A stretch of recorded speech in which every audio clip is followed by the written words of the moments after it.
Yes guys, may bago na naman tayong trabaho ngayon, no? May pinasok na naman isang high ace na van na kailangan nating i-wash over to. Ayan guys, bali ngayon inumpisahan na natin. Ayan.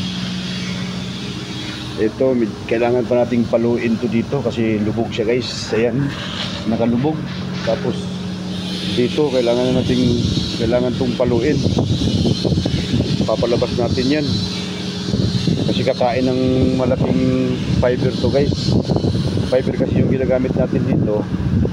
Parang kung hindi natin inangat to, kakain ng 1 liter yan guys.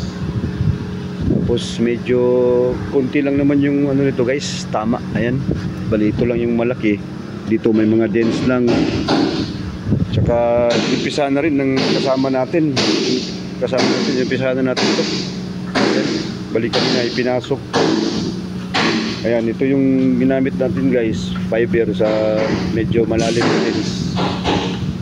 Tapos yung polyester puti naman dito para sa maliliit lang.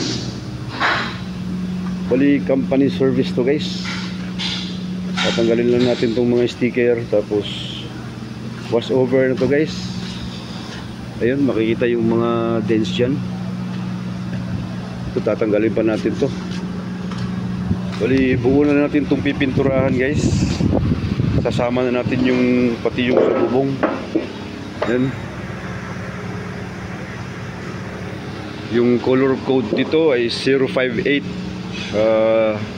white. Dito kailangan din nating paluin to dito. Dito papaluin natin para lumabas yung doon lubog. Ito hinangin na lang to. Bali labas loob na to guys. Medyo may kalumaan na rin tong high ace na to. Ayan guys, oh. Ayusin pa natin yan.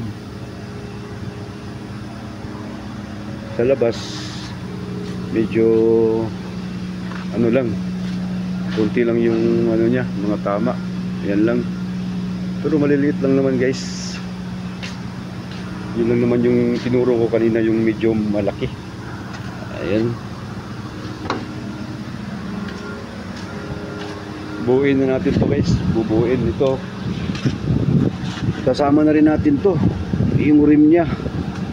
Medyo kalawang na, kailangan natin tong itimin.